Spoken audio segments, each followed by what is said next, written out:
Je vois des nouveaux visages, des visages connus aussi. Merci d'être ici. GECO, c'est une compagnie qui a été fondée à Québec par deux gars de Québec. Ça reste que c'est une compagnie qui vend la majorité de ses produits sur le territoire américain. Donc, ces présentations-là sont souvent faites dans la langue de Shakespeare plutôt que dans la langue de Molière. Donc, c'est vraiment agréable pour nous d'être ici puis de parler de nos produits en français chez nous, finalement.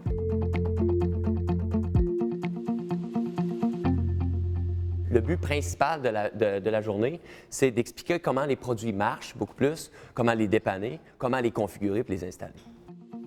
Aujourd'hui, quand je vais faire référence à la première génération de Spa Pack ou de contrôleurs qu'on a fait, c'est ceux-ci. Donc, le SSPA, vous allez le voir de moins en moins sur les nouveaux produits. En fait, depuis 2 ans, il n'est plus utilisé dans les nouvelles conceptions chez les manufacturiers. Il a été remplacé par 2 nouvelles gammes de produits.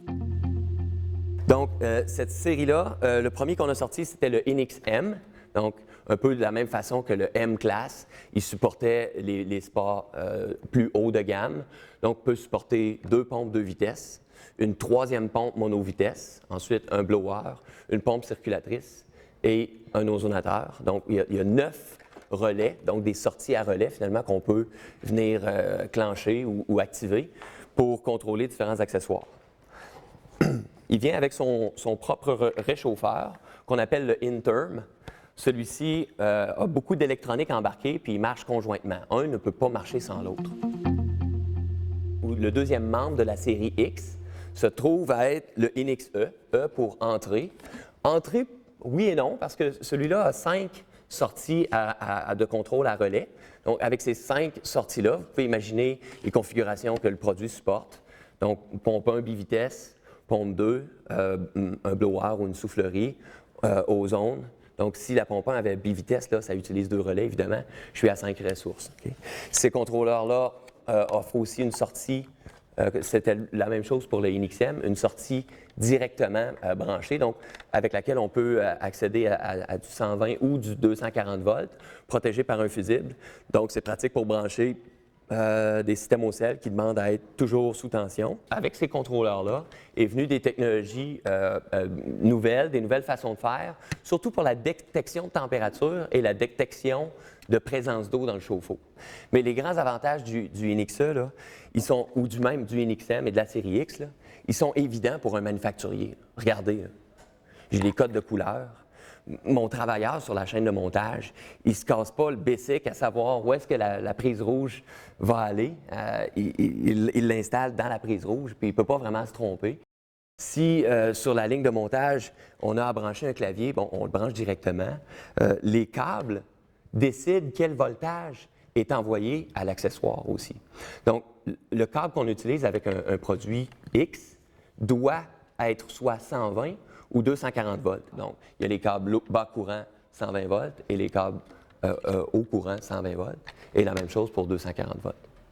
Donc, on n'a pas vraiment à venir dire à l'accessoire ou à configurer quoi que ce soit avec un câble blanc sur le board, comme c'était le cas avec les SSPA, par exemple, quel voltage on va configurer ou quel voltage on va fournir à la pompe. C'est le contrôleur qui décide, finalement. Donc, les avantages aussi, c'est assez simple. Hein? Programmation directement via le clavier. Peut-être le petit hic ou le point plus négatif pour nous, qui sommes dans le champ et qui avons des clients devant nous, là, quand il y a un problème et que ça tourne mal, on n'a pas accès au board. On n'a pas accès à la carte électronique facilement.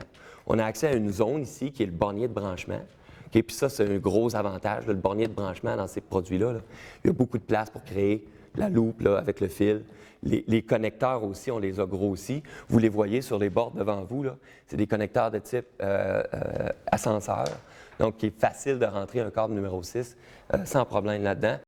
Donc, si je reviens à mon idée de départ qui était, bien, pour nous, techniciens, quand vient le temps de savoir si le problème est avec la carte ou un relais, où il n'y a pas vraiment accès, on peut difficilement avoir accès à la carte elle-même. Donc, il faut revenir à la base, c'est-à-dire j'ai une boîte noire ici, j'ai des entrées, j'ai des sorties. Donc, si la sortie n'est pas activée alors que tout à l'entrée fonctionne, bien, c'est la boîte le problème. Mais le remplacement devient rapidement soit le pack, soit le réchauffeur. Donc, on va en parler aujourd'hui. Je veux juste vous dire que avec ces nouveaux venus-là, en 2004, on a commencé à innover, à changer les façons de faire, à changer l'électronique finalement qu'on supporte. Et puis, ces techniques-là, puis ces apprentissages-là ont maturé vers la dernière génération qu'on vient de lancer. En fait, la génération après la X, c'était la Y.